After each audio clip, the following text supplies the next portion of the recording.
Salut les amis, aujourd'hui je vous présente un fumoir différent du premier que je vous avais présenté. Le premier que je vous avais présenté était de la marque Dimbox. Grosso modo c'était un module qui ressemblait à ça, un tuyau seulement. Et j'avais fait un montage sur un réfrigérateur, un ancien réfrigérateur, où j'avais retiré le moteur, j'avais retiré tout, juste pour garder la carcasse. Et m'en servir comme réceptacle à fumer en fait. Une boîte estonienne m'a proposé de m'envoyer un fumoir différent que je vais vous présenter ici. Alors, voilà, dans sa version montée, il est comme ceci. C'est un fumoir très simple qui est alimenté comme l'autre par un petit moteur, une petite pompe à air d'aquarium, réglable avec ce bouton que vous avez ici. Vous pouvez augmenter le débit ou pas, en deux sorties, comme l'autre aussi d'ailleurs. C'est tout en inox. Ce sont des tubes relativement fins, mais bon, c'est de l'inox, c'est indestructible. Alors ne vous inquiétez pas, dans la description de cette vidéo, vous allez avoir plusieurs liens. Vous allez avoir un lien du montage, pièce par pièce. Alors c'est une vidéo que j'ai hébergée sur ma chaîne, mais qui n'est pas en accès libre pour tout le monde. C'est-à-dire que c'est une vidéo qui est restée privée, que j'ai envoyée au fabricant. Et si vous voulez voir comment monter ce système, il suffit juste de cliquer sur le lien qui va se trouver dans la description de la vidéo. Vous cliquez juste dessus et la vidéo apparaît immédiatement. Mais vous ne la trouverez pas sur ma chaîne. Il faudra cliquer sur le lien pour pouvoir la visionner. Donc c'est la vidéo complète, muette, je précise muette, pour qu'elle corresponde à toutes les langues, que tout le monde puisse monter ce système-là, tout simplement. Alors, le principe, et c'est un principe très intéressant, je vais vous montrer pourquoi. Vous avez deux tubes. Une pompe à air qui envoie de l'air dans le premier, qui est en fait le tube de combustion. Alors, on va retirer le couvercle. Et tout ça, vous le verrez mieux sur la vidéo de description, bien sûr, du montage, qui se trouve dans la description. Vous avez un tube principal, vous allez mettre des copeaux. Alors, je précise bien, on parle bien de copeaux, puisque énormément de gens m'ont demandé est-ce qu'on pouvait mettre de la sueur. Non, ça ne fonctionne pas avec de la sueur, ça bourre, ça s'étouffe. Il faut des copeaux. Alors, c'est grosso modo des copeaux qui seraient des copeaux de tronçonneuse, à peu près. La taille, c'est ça. C'est des copeaux de tronçonneuse. D'ailleurs, moi, j'en fais une tronçonneuse électrique qui est complètement morte. Donc, j'ai supprimé le graissage, j'ai tout supprimé. J'ai gardé que le moteur et la chaîne qui fonctionnent. J'ai supprimé les sécurités, d'ailleurs, ce qui n'est pas très bien. Mais bon, voilà, il n'y avait pas d'autre moyen. Et je la graisse, tout simplement, avec un petit vaporisateur avec de l'huile de cuisine. Je graisse un peu la chaîne comme ça, petit. Et puis je découpe et je récupère les copeaux. Alors ça vous permet de découper des copeaux de tout un tas d'espèces fruitières, voilà. Bon, bien sûr, on trouve des copeaux dans le commerce, hein, c'est pas un problème. Quand vous achetez l'appareil, il vous livre un petit échantillon pour faire un essai. Après, libre à vous de choisir l'essence d'arbre que vous voulez. Comment ça fonctionne? C'est relativement simple, mais pas tant que ça en fait. Ils ont dû faire sûrement beaucoup d'essais. Vous avez un tube principal, donc qui est relié dans le bas par un tuyau, et l'air va pousser. Ok, d'accord. Ensuite, donc c'est un tube creux. Et vous avez un trou, je ne sais pas où par là, voilà, pour allumer les copeaux. De l'autre côté, pareil, il y a deux trous d'allumage.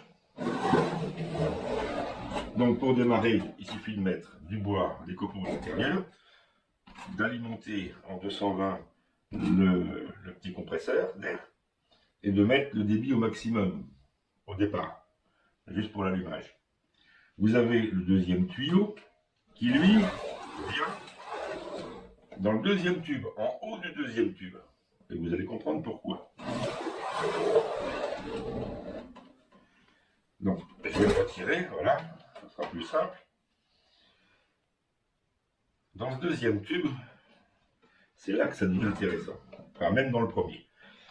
Pour ceux qui ont eu des Dimbox, puisqu'il y en a énormément qui en ont acheté, hein, ma vidéo, c'est la meilleure vidéo de ma chaîne d'ailleurs. Et elle a dû faire 480, je ne sais combien de mille vues. Et j'ai eu énormément de questions par rapport au réfrigérateur. Est-ce que vous pensez que envoyer de l'air chaud dans un réfrigérateur, c'est possible? Beaucoup m'ont dit, ah, moi je le ferai jamais comme ça, c'est pas possible, le plastique du frigo va dégager des substances toxiques. Dites-vous bien qu'on est sur un fumage à froid. N'oubliez pas qu'on ne va pas faire chauffer le frigo. On est sur un fumage à froid inférieur à 30 degrés.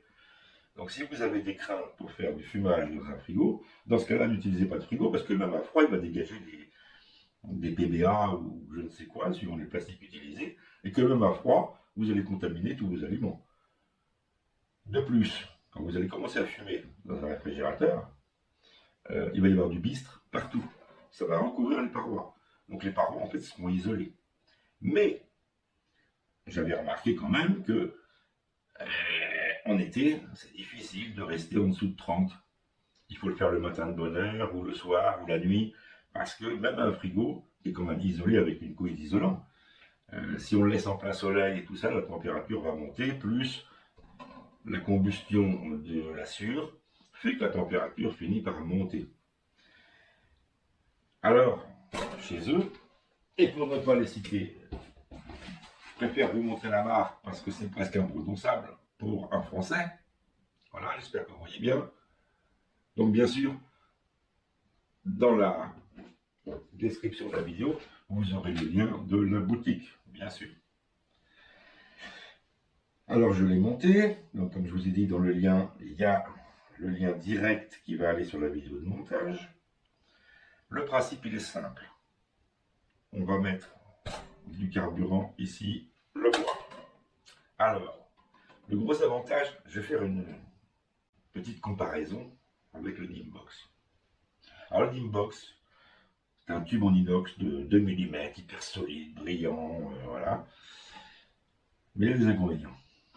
D'ailleurs, premier inconvénient, c'est son diamètre. Ici, on est sur un diamètre de 130. Pour ceux qui ont des Dimbox ou qui ont testé des Dimbox, vous avez remarqué que déjà, il est livré avec une tige pour pousser, parce que ça bloque dans le tube. Ici, sur un diamètre de 130, vous n'avez pas de blocage. Malgré, parce que quand ça s'échauffe, bien sûr, ça fait de la condensation. Le bois n'est jamais sec à 100%. L'humidité de l'air, c'est pareil. Et quand ça chauffe, un tube métallique, ça a tendance à condenser sur les côtés. Et ça colle sur les côtés. Mais là, vu le diamètre de 130, le poids de la sciure fait qu'au milieu, ça tombe. Et tout retombe au milieu. Vous n'avez jamais besoin de touiller ou de brasser à l'intérieur, puisque ça tombe naturellement. Si le bois est suffisamment sec, ça tombe naturellement. On n'y revient pas, on n'a pas besoin d'ouvrir et puis de débourrer. Ça, c'est déjà un point important. Deuxième point important, pour ça, je pense que je vais vous démonter, enfin, démonter vite fait, hein. Pour vous montrer les particularités de l'engin qui a été très bien pensé. Pour plusieurs raisons d'ailleurs. Parce que là, vous avez un fumoir, oui, à froid, oui. Il va chauffer moins que beaucoup d'autres appareils. Pourquoi? Et bien tout simplement parce que ici, vous avez un refroidisseur. C'est-à-dire que la fumée va être produite par le premier cylindre, va sortir ici,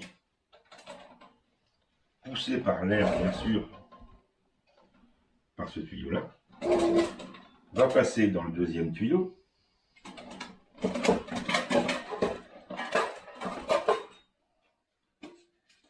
et je vais vous montrer quelques particularités du système. Donc là ici vous avez le bac à cendres.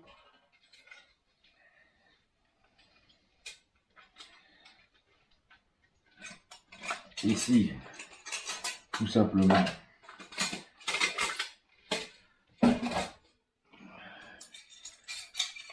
vous avez le diffuseur de la fumée, qui va se trouver comme ça, avec la cendre partout autour.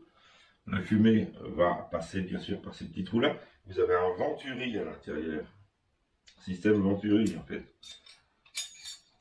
où l'air va arriver de la pompe, va passer dans le petit tuyau, elle va créer une dépression partout dans ce tube-là, et la fumée va passer par ce tube, va sortir au bout, va rentrer ici. Vous allez me dire, ouais, alors le tube ici, bien sûr, la fumée va monter à l'intérieur, et elle va se refroidir au contact de la paroi métallique. Mais il y a mieux que ça. C'est que dans ce tube, vous avez une spirale, un serpentin, on va dire, de refroidissement. C'est-à-dire que la fumée va arriver, elle va être obligée de tourner sur les 5 spires, de tourner, de se refroidir et de condenser en fait sur la spirale et sur ce tube-là. En haut de ce tube, vous avez un récupérateur de fumée en haut, qui bien sûr, je ne sais pas si vous allez voir, mais est ajouré. Ok. Et en plus, pour aider la fumée à sortir, vous allez avoir la deuxième prise d'air qui va se brancher ici. Donc vous avez une prise d'air en bas pour forcer la combustion. Puis vous avez la deuxième prise d'air qui est montée en haut pour accélérer le flux de fumée à sortir du deuxième tube. Alors le gros avantage, c'est d'avoir une fumée beaucoup plus froide. Donc vous allez chauffer beaucoup moins à l'intérieur du fumoir. Et ça va faire effet de filtre. Vous savez que quand vous faites brûler des copeaux de bois, vous avez aussi des produits nocifs. C'est pour ça qu'il ne faut pas manger fumé tous les jours, puisque les substances cancérigènes. Alors d'un côté, ça va conserver plus longtemps la nourriture, c'est un moyen de conservation. En plus, ça a un très bon goût pour ceux qui aiment. On peut fumer énormément de choses, mais il ne faut pas en consommer de trop non plus. Comme tout d'ailleurs, hein, c'est comme tout.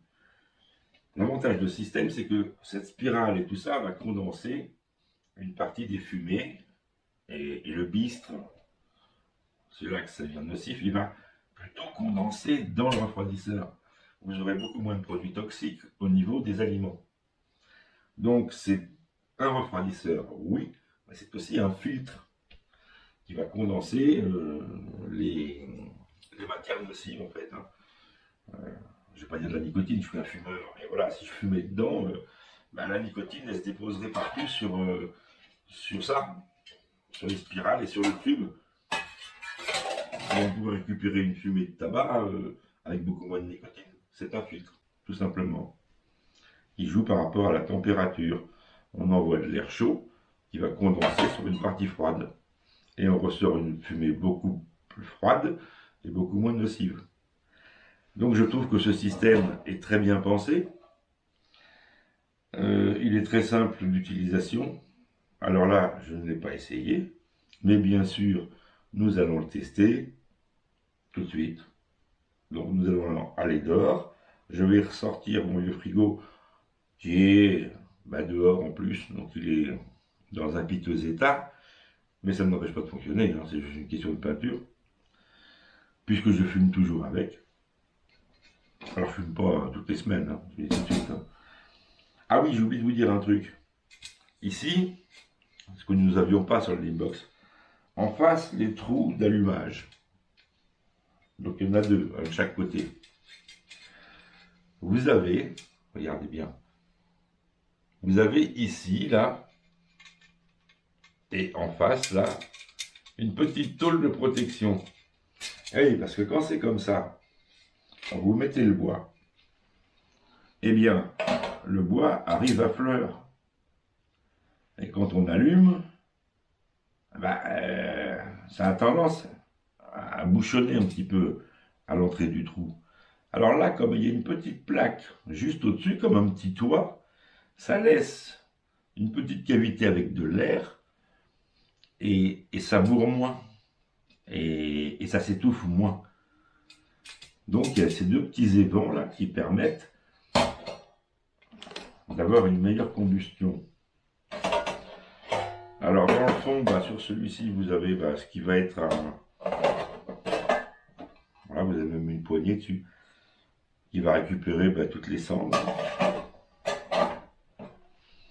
Donc tout est en inox. Hein. Et puis là, vous allez récupérer le bistre, voilà, les déchets. Comme je vous précise, ça ne fonctionne pas avec de la sciure. Ça ne fonctionne pas avec des morceaux de bois trop gros. Il faut quelque chose de cette taille-là. Du copeau. Vous allez en trouver dans tous les magasins. Vous allez trouver des bois différents. Vous allez pouvoir trouver de l'aulne, du hêtre et d'autres, hein, bien sûr, même du prunier, du cerisier. Tout ça, ça se trouve. Bon, moi, il se trouve que j'ai pas mal d'arbres chez moi et que j'en fais tous. Je fais mes copeaux moi-même. J'en utilise pas beaucoup. Alors, avantage aussi, il donne un temps de consommation parce que ce réservoir fait 5 litres 3. Donc on est quand même sur un gros réservoir de bois. Maintenant, il le donne pour une durée de 10 à 14 heures. Ça paraît beaucoup. Mais après, quand c'est bien allumé et que ça ne bourre pas, et qu'on règle sur un débit assez faible, pourquoi pas? Je suis tout à fait OK avec ça. Puisque j'ai déjà fumé plusieurs heures avec l'autre modèle qui était quand même bien plus petit. Et voilà. Alors, on m'a aussi beaucoup demandé par rapport au Dimbox, hein, combien de temps je fumais. Et à chaque fois que je donnais mes temps de fumage avec, tout le monde était surpris que c'était très court. Oui, avec le Dimbox, un demi-saumon, une demi-heure. Mais par contre, ça fumait excessivement. Mais vraiment beaucoup. Et peut-être beaucoup trop d'ailleurs.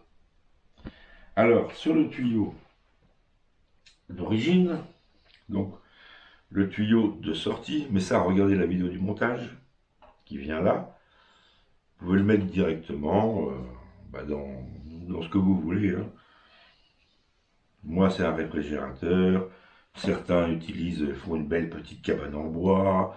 Le problème du fumoir n'en est pas un. Vous pouvez fumer dans n'importe quoi, même dans un gros carton. Les Canadiens, par exemple, quand ils vont à la pêche dans le nord du Canada, enfin plutôt, carrément dans le nord, ils fument aussi des saumons. Ils s'embêtent pas avec tout ça. Hein. Ils prennent 4 branches, ils les mettent en forme de tipi, ils mettent un bout de plastique autour, de la bâche, hein, tout simplement. Ils font le feu en dessous avec la fumée. Et puis ça part en pointe avec une petite cheminée où ça sort pas trop gros. Et puis voilà. Puis ça se fume tout seul comme ça. Donc le container pour mettre les produits, vous pouvez le faire en carton, en bois, en briques, en tout ce que vous voulez. Je vous dis, même une penderie, ça marche. Pour vous dire, l'ancien Dimbox, il avait tellement de débit que je pouvais fumer une pièce entière. Quand je dis une pièce entière, je suis sur 24-25 mètres carrés. J'aurais pu accrocher partout au plafond, je pouvais fumer toute la pièce. Pour vous dire le débit qu'il avait, le truc. Qu'il a toujours d'ailleurs. Ici, vous avez une pièce spéciale. Alors ça, il faudra aller voir la vidéo de montage. Le tuyau vient là, bien sûr, ça sort d'ici. Et puis à l'autre bout, vous pouvez mettre ça. Ça, en fait, c'est un adaptateur pour les grilles. Donc certains grilles doivent avoir un trou spécifique. Et on peut rentrer ça pour que ça fume à l'intérieur du grill. Ok. Vous avez une deuxième pièce qui est celle-ci. Vous voyez, ça se règle.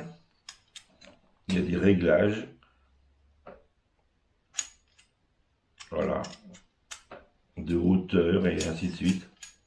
Alors ça, c'est un adaptateur pour brancher sur les barbecues Kamado. Alors, ceux qui ne connaissent pas, ce sont les barbecues chinois à l'origine, qui sont en forme d'œuf avec l'intérieur en céramique, avec un couvercle qui se ferme. Barbecue haut de gamme, on va dire, cher d'ailleurs. Et bien ça, c'est une pièce qu'on va pouvoir adapter à côté de la grille d'aération. Puisque dans ces barbecues-là, ce système-là est prévu et adapté pour pouvoir fumer dans les Kamado. Et dans les Kamado, vous avez plusieurs marques, hein. Il y a 5 ou 6 ou 7 marques. C'est compatible avec tous. Voilà. Donc ils vous ont mis une pièce spécifique. Moi, j'en ai pas besoin, mais voilà. C'est comme cette pièce, je n'ai pas de grille, j'en ai pas besoin. Je sortirai directement sur le tuyau. Mais si je vois que le débit est trop gros, par exemple, pourquoi ne pas mettre cette pièce? Puisque là, ça sort tout petit. Donc on pourra limiter le débit de fumée aussi en jouant sur la section du tuyau. C'est-à-dire en sortie de ce tuyau, vous allez pouvoir limiter plus ou moins la sortie de fumée. Sur le Dimbox, le souci que j'avais, c'était que ça fumait beaucoup trop. Et même quand je le mettais au ralenti, j'avais trop de fumée. Et je me retrouvais tout de suite avec des fumages hyper importants sur des quantités, voilà. Il aurait fallu un énorme volume pour dissiper mieux la fumée et fumer moins vite. Sachez aussi que même si ça fumait vite, c'était très bien, mais que après, par exemple sur du saumon, parce que je voulais vous l'essayer sur du saumon, et bien que il ne faut surtout pas le consommer immédiatement. Il va falloir attendre 24-48 heures. Et le mieux, c'est de le mettre sous vide. Donc si vous avez une petite machine à faire le vide ou pas, vous mettez dans une poche congélation nylon, vous rentrez bien, vous enlevez le maximum d'air, vous fermez, vous mettez au réfrigérateur et vous attendez 24-48 heures. Puisque dès que ça vient d'être fumé, le goût est très mauvais. Vous avez vraiment une couche superficielle, mais l'odeur de fumée n'est pas rentrée encore à l'intérieur des chairs. Donc il va falloir attendre un certain temps, 24-48 heures, que la fumée s'imprègne dans le produit. Et là, après, vous allez voir, ça n'a plus du tout le même goût.